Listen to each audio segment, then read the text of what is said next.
예수님을 믿는다고 하면서도 성경 말씀을 거들떠 보지도 않는 기적이 일어나고 있다고 합니다. 또 하나는 예수님을 사랑한다라고 수없이 고백하고 있지만 예수님을 전도할, 예수님을 향해서 증거할 생각은 저저 하지 않는 기적이 일어나고 있다고 합니다. 또 하나 마지막은 성경을 거듭떠 보지도 않고 전도할 생각도 하지 않으면서 예수님을 믿고 사랑한다라고 자신 있게 말하는 기적이 우리에게 일어난다라고 말하고 있습니다. 우스운 이야기 같지만 현실에 굉장히 많이 다가온 것들을 느낄 수 있습니다. 우리는 다른 사람에 대해서 누구 흉을 보기 시작하면 밤을 새워 가서도 볼 수 있다는 것입니다. 그리고요, 만약에 우리가 멋있는 사람과 교제를 하고 있다면 그 멋있는 사람에 대해서 밤새도록 이야기할 준비가 되어 있습니다. 그런데도 불구하고 우리가 예수를 믿고 사랑한다고 고백하고 있는 예수님에 관해서만큼은 입을 꼭 다물고 있다라는 것입니다. 어떻게 그렇게 놀랍게 감격적인 복음을 혼자만 알고 있을까요? 우리가 그만큼 전도에 대한 두려움이 있기 때문입니다. 오늘 본문은 우리가 잘 알고 있는 본문 말씀입니다. 어떤 분은 암송하기도 하고, 어떤 분은 집에다 액자를 걸어놓기도 하고, 어떤 분은 날마다 이 본문을 읽기도 합니다. 또 어떤 분은 이 본문을 가지고 기도하는 분도 있다라는 것입니다. 오늘 우리는 이 본문을 통해서 야베스라는 평범한 한 인물의 기도를 통해 우리의 삶을 기적적으로 채워주시길 원하시는 하나님의 손길을 만나게 되어질 것입니다. 야베스는 소박하고 인간적인 기도를 하나님께 드리고 그 기도의 응답으로 복을 누린 사람이었습니다. 그런데 왜 대각성 전도주의를 앞두고 왜 야베스의 기도를 가지고 설교하려까라고 아마 고개를 갸우뚱할 수 있는 사람들이 있을 것입니다. 오늘 제가 이 설교를 통해서 강조하고자 하는 것은 야베스의 기도가 우리의 기도보다 더 나아가야 한다는 거죠. 즉 야베스의 기도보다 우리의 기도 한 걸음 더 나아가야 합니다. 단순히 개인의 염려와 야망을 위한 기도가 아니라 하나님의 영광과 나라를 위해 거룩한 지역이 넓혀지는 기도로서 변화되어야 합니다. 이런 목적을 분명히 안다면 이제 우리 각자가 처한 환경 속에서 야베스처럼 긍정적으로 도전할 필요가 있습니다. 이 시간 한 말씀을 통해 하나님께서 우리에게 주시고자 하는 거룩한 소원을 품어보시기를 바랍니다. 그리고 우리의 가정과 직장과 모든 전도의 현장 속에서 하나님께서 그 지역을 넓혀주시는 기적의 주인공이 되어지기를 간절히 바랍니다. 그렇다면 먼저 야베스는 누구입니까? 본문에 기록된 내용을 중심으로 한번 살펴보겠습니다. 오늘 우리 9절에 있는 말씀 한번 읽어보겠습니다. 시작. 야베스는 그의 형제보다 귀중한 자라. 아멘. 야베스는 귀중한 사람이라는 것입니다. 개역 성경에는 존귀한 자다라고 우리에게 말하고 있습니다. 히브리어는 카바드입니다. 카바드. 근데 이 카바드의 뜻을 찾아보니까요, 의로운 삶에 대한 보상으로 붙여진 칭호라는 의미를 갖고 있습니다. 즉 야베스는 의로운 삶을 살았기 때문에 그 보상으로 존귀한 존재, 즉 귀중한 사람이 되었다는 뜻을 가지고 있습니다. 즉 의로운 삶에 대한 보상이라는 점을 우린 주목해야 합니다. 그래서 세상에 살 때 누구보다 의로운 삶을 살기 위해서 부단히 노력했다는 것이고, 그 결과를 하나님께서 인정하셨기 때문에 그에게 보상해 줬고 그의 이름이 귀중한 자라고 이름이 붙여졌습니다. 그런 그의 삶을 통해서 하나님이 기뻐하실 만한 의의 열매를 맺음으로 말미암아 보상으로 귀중한 사람이 되어졌습니다. 즉 야베스는 이처럼 의로운 삶을 살아가는 사람이었기 때문에 주어진 아름다운 이름이었다는 사실을 우리는 기억해야 합니다. 무엇입니까? 야베스의 결과보다도요, 과정의 삶이 중요했다는 것입니다. 과정이 중요했다는 겁니다. 그 과정 속에서 하나님을 기뻐하신 그 의로운 삶을 삶으로 말미암아 하나님께 주시는 보상의 의미였다는 사실을 우리는 기억하길 바랍니다. 다시 한번 우리 9절에 있는 말씀 한번 읽어볼까요? 시작. 야베스는 그의 형제보다 귀중한 자라. 그의 어머니가 이름하여 이르되 야베스라 하였으니 이는 내가 수고로이 낳았다 함이었더라. 아멘. 야베스가 누굽니까? 어머니가 수고로이 낳은 사람이라고 말씀드릴 수 있습니다. 이 표현은요, 신학적으로 논쟁이 굉장히 많습니다. 굉장히 많습니다. 그리고 또 이 야베스의 기도라고 졌던 브루스 윌키슨이 지은 그 야베스의 기도를 구약학자였던 총신대학교 어떤 교수님이 일목요명에 비판한 내용도 있습니다. 그만큼 신학적인 논쟁이 다분히 갈리는 이 구절인데요, 이 구절을 우리는 이렇게 바라봐야 할 것 같습니다. 구체적으로 본문에 어떤 수고였는지에 대해서 우리에게 말씀하고 있지는 않습니다. 사무엘의 어머니처럼 득남하기 위한 기도의 고통이었는지, 산모가 먹을 것이 없어서 그렇게 고통하는 고통이었는지 수고였는지, 아니면 나일처럼 아이를 낳다가 겪는 산통이었는지는 알 수가 없습니다. 그러나 분명한 것은 수고로이 낳았다는 사실인 것입니다. 이 수고로이라는 히브리어를 찾아보니까요, 알라드라고요. 알라드. 그런데 알라드는요, 구약 성경이 이때 한번 딱 쓰이고요, 또 한번 딱 쓰였던 경우가 있습니다. 그때가 언제냐? 바로 가룟 유다를 향해서 예수님께서 말씀하실 때 이 알라드를 썼다는 것입니다. 예수님께서 가룟 유다를 향해서 뭐라고 말씀하셨습니까? 차라리 나지 않았으면 좋을 뻔하였다. 차라리 나지 않았으면 좋을 뻔했다. 무엇입니까? 야베스의 어머니가 야베스를 낳으면서, 야베스 너는 차라리 태어나지 말았어야 돼 라고 얘기하면서 낳은 아들이 바로 누구였다고요? 이 야베스였다는 것입니다. 어떤 집이나 아기의 탄생은 큰 기쁨입니다. 하지만 어떤 집에선 한 아기의 탄생이 슬픔일 수도 있습니다.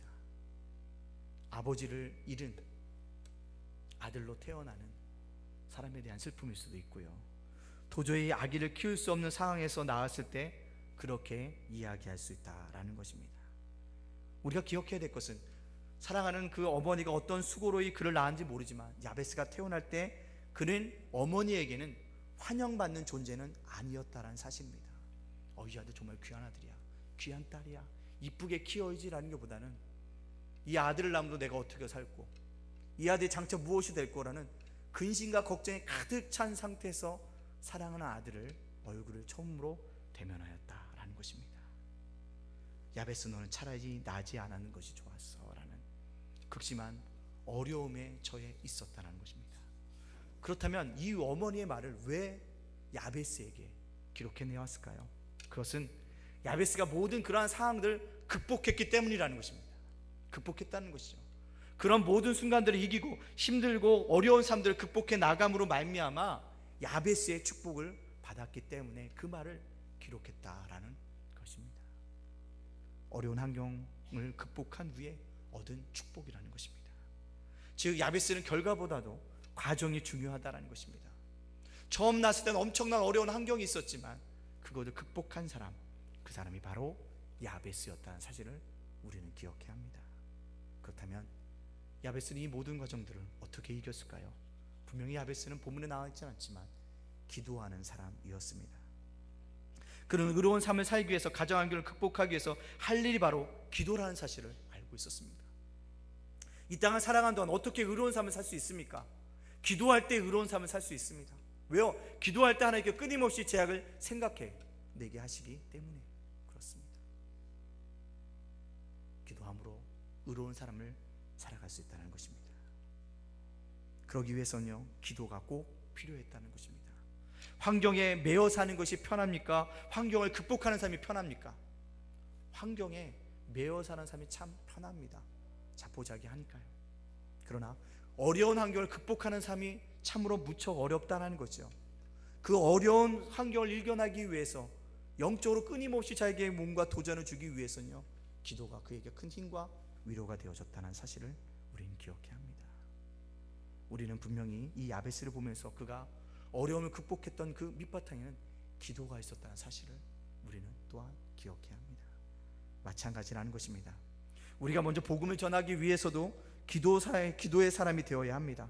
기도가 어떤 상황 속에도 전도할 수 있는 힘의 원동력이기 때문에 그렇다는 것입니다. 그렇다면 야베스의 구체적인 기도의 내용은 무엇입니까? 우리 10절에 있는 말씀 한번 같이 읽어볼까요? 시작. 야베스가 이스라엘 하나님께 아뢰어 이르되 주께서 내게 복을 주시려거든 나의 지역을 넓히시고. 아멘. 야베스의 기도 내용은 이것입니다. 주께서 내게 복을 주시려거든 나의 지역을 넓혀 달라는 것입니다. 뭡니까? 복 받을 수 있는 지역을 넓혀 달라라고 야베스는 간절하게 기도하고 있습니다. 어떻게 보면 이 기도는 먼저 그의 나라와 그 의를 구하라는 그 말과는 정반대되어지는 말처럼 들려질 수 있습니다. 하지만 이 기도의 핵심은 다른 곳에 있습니다. 나의 지역을 넓혀 주옵소서라는 그 고백 속에 지역의 문제가 아니라는 거죠. 복의 근원이 누구인지를 알고 있었다는 겁니다. 복의 근원이 누굴까요? 바로 오직 하나님께 있음을 고백하고 있는 것입니다. 복의 근원 되시는 하나님을 증거할 수 있도록 지역을 넓혀달라는 기도의 의미라는 것입니다. 즉 야베스의 이 기도를 바라보면서 우리도 예비신자를 향해서 동일한 하나님의 음성이 있음을 깨달아 알아야 합니다. 뭡니까? 예비신자에게 복의 근원이 되어진다는 사실을, 그 하나님 되어진다는 것을 증거해야 하는 것입니다. 근데 증거할 때요, 우리의 지역이 넓혀져야 한다는 것이죠. 가정에서 그렇다면 점점 넓혀져야 한다는 사실들을 우리에게 얘기해 주고 있습니다. 사랑하는 성도 여러분들, 우리가 복음을 증거할 때 예비신자에게 주고자 하는 구원 영생인 것입니다. 하지만 구원과 영생에 이르기까지 영생의 전 단계를 소개해야 되는데, 그것이 뭐냐? 복의 근원 되어 주시는 하나님을 소개하는 것, 그것이 또한 중요하다라는 것입니다. 이것이 전도입니다. 세상 사람들도 다 복 받기를 원합니다. 누구든지 다 좋아하는 복이라는 거죠. 복의 시작이 하나님이심을 증거하는 일, 그것도 바로 영원한 생명으로 인도하기 위한 첫걸음입니다. 우리도 야베스의 기도처럼 기도의 현장으로 나가면서, 우리의 기도에 나가면서 전도의 지역이 넓혀질 수 있도록 기도하면서 나가야 합니다. 주여, 복의 근원 되시는 하나님을 증거하는 복음 전파의 지역이 넓혀지기를 원합니다. 선불동을 넘어 고잔동을 넘어 안산을 넘어 우리나라를 넘어 세계 각국까지 복음을 증거되어지는 지역이 넓혀지게 하여 주시옵소서라는 기도가 우리의 기도가 되어져야 하는 것입니다. 야베스 기도보다 더 나아가는 기도, 그 기도가 우리에게 필요하다는 것입니다. 하나님의 영광과 나라를 위해 나보다 더 많은 눈물과 땀을 흘릴 수 있는, 우리의 더 많이 들으면서 헌신할 수 있는 그 넓은 전도의 지역들을 우리는 구할 수 있어야 하는 것입니다. 이것이 전도자에게 합당한 지역을 넓혀 달라는 기도일 것입니다. 야베스의 두 번째 기도는 무엇이었습니까? 우리 10절에 있는 말씀 다시 한번 읽어볼까요? 시작. 야베스가 이스라엘 하나님께 아뢰어 이르되 주께서 내게 복을 주시려거든 나의 지역을 넓히시고 주의 손으로 나를 도우사 나로 환난을 벗어나 내게 근심이 없게 하옵소서 하였더니. 아멘. 두 번째 기도가 뭡니까? 나를 도우사 나로 환난을 벗어나 내게 근심이 없게 하옵소서라는 것입니다. 근심이라는 히브리어는 야베스입니다. 야베스는 곧 근심이었다라는 것입니다. 즉 그 의미가 담고 있는 것이 뭡니까? 슬픔과 수고라는 의미라는 것입니다. 즉 그가 그 큰 시련 가운데 있었는데 그것을 극복했다라는 것이죠. 이제 그것을 벗어날 수 있는 방법이 오직 하나님 도우심밖에 없음을 고백하는 기도입니다. 주님이 나를 도우셨기 때문에 나의 근심에서 나의 삶에서 벗어나게 되어졌습니다 라고 고백하는 것입니다. 야베스는 날마다 하나님의 도우심을 간구하면서 살아가는 기도의 사람입니다. 이 기도가 우리에게 필요합니다. 전도자에게도 하나님의 도우심이 필요합니다. 하나님의 도우심으로 우리가 전도할 수 있습니다. 사실 우리가 전도하러 나갈 때 성령 하나님의 도우심과 기도가 없다면 우리는 영적인 전쟁에서 패배할 수밖에 없습니다. 교우 식구들과 전도하러 나갈 때 가끔 이렇게 묻는 분들이 있어요. 목사님, 누가 어려운 질문하면 뭐라고 대답해야 되죠? 글쎄요, 상대방이 어떤 질문할지 모르니까 성령님의 도우심을 간구하고 나가시면 돼요. 지금 뭔가 생각하려고 하지 말고요, 부딪히면 성령 하나님께서 그 질문에 합당한 말씀을 우리 사랑하는 집사님에게 넣어주실 거예요 라고 고백한다는 것입니다. 주님의 도우심, 전도할 때도 우리는 분명히 그 주님의 도우심을 간구하면서 나가야 합니다. 하나님의 도우심이 있어야지만 담대하게 복음을 증거할 수 있다는 것입니다. 말씀을 생각나도록 도와주십니다. 어떤 사람과 어떤 상황 속에서 담대하게 합당하게 말할 수 있도록 도와주십니다. 이 두 기도 내용들을 하나님께서 다 허락하셨다라고 본문은 우리에게 말씀해 주고 있습니다. 여기서 우리는 야베스가 존귀한 자로 인정받게 된 이유를 발견하게 되어집니다. 그는 불가능을 불가능으로 생각지 않고 복의 근원 되신 하나님을 확신했고 그 하나님을 붙잡고 기도하고 그 하나님의 도우심으로 말미암아 귀중한 자로 인정을 받게 되어졌습니다. 사랑하는 성도 여러분들, 삶 가운데 많은 고통과 슬픔들이 있을 것입니다. 그러나 그 슬픔과 고통이 변하여 기쁨과 찬송으로 나아가시는 축복이 함께 하시길 바랍니다. 그러기 위해서 내게 능력 주시는 자 안에서 내가 모든 것을 할 수 있다는 분명한 믿음의 고백을 가지시고 하나님 앞에 도우심을 간구하십시오. 선천적으로 두 다리가 없는 고등학생이 있는데요, 미식축구 선수로서 활약하고 있는 사람이 있습니다. 신장 94cm, 1m가 되지 않습니다. 17살입니다. 마틴입니다. 등하교 때는 스케이트보드를 타고 다니지만 미식축구 경기에서도 오로지 두 팔로 이동하는 고등학생입니다.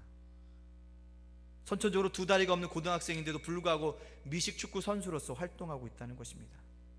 그는 언제나 자기의 경기에 최선을 다하고 얼마나 자신감 넘치는 모습을 가지고 있는지 인터넷에 올라온 사진을 보면 알 수가 있다는 것입니다. 그러나 사실 마틴도 중학교 시절에 장애인이란 사실 때문에 좌절을 경험했다고 합니다. 그가 극복할 수 있었던 것 바로 그의 믿음이었다는 것입니다. 하나님이 남보다 힘센 팔을 주셨어요. 그걸 깨닫기까지 오랜 시간이 걸렸지만 남들과 비교할 때 보면 자기에게 없는 것만 보인다는 것입니다. 그러나 믿음의 눈을 가지고 보니까 남에게 없는 것이 자기에게 있다는 거죠. 그게 뭡니까? 두 다리는 없는지 모르지만 건강한, 누구보다도 강한 두 팔이 있었음을 깨닫게 되어졌다는 것입니다. 그렇습니다. 이 야베스의 기도를 보면서 우리도 믿음의 눈들을 가지고 나아가야 한다는 것입니다. 이 야베스의 기도처럼 우리들도 환경을 극복하면서 전도하고 나가야 합니다. 전도하다가 부딪힌다고 포기하는 것이 아니라 그 난결을 극복하면서 복음을 끝까지 전해야 하는 것입니다. 전도를 방해하는 난간을 극복해야 합니다. 언젠가 인터넷 뉴스를 보니까 그런 것이 떴더라고요. 서울대학교와 카이스트에서 중심으로 해서 동아리를 만들었는데 약 150여 명이 등록을 했다고 합니다. 근데 그들 동아리가 무엇이냐 보니까 전도 사절 명함 돌리기 동호회. 누가 예수 믿으십시오라고 증거주면요, 전도를 주면요, 상대방에게도 전도를 사절한다는 명함을 줘요. 그러니까 전도하면요, 우린 전도를 사절합니다는 그 명함을 줘요.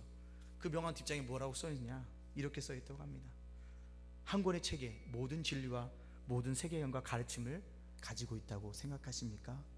저희들은 세계에 있는 모든 종교의 경전을 다 연구했습니다. 저희와 인생의 문제를 의논하십시오. 그리고 이제는 불신의 세계로 나와오십시오. 신앙의 세계가 아니라 어느 세계로 나오라고 여러분들요? 불신의 세계로 나오라고 간절하게 얘기하고 있는 것입니다. 그랬더니요, 사진 속에 보니까요, 예수청담 불신지옥 서 있는 사람이 지하철에서 딱 만났더니 그 사람들이 4-5명 쫙 그를 둘러싸고 있고 끊임없이 전도사절 명함을 가지고 성명하는 거예요. 성경의 약점에 대해서 고치고치 깨묻습니다. 성경이 가지고 있는 난제에 대해서 끊임없이 얘기를 하는 거예요. 이래서 성경은 잘못됐습니다. 이래서 예수님은 아닙니다. 불신의 세계로 오십시오. 우리가 보이지 않는 곳에 있지만 여전히 영적인 전쟁은 치열하게 일어나고 있다는 것입니다.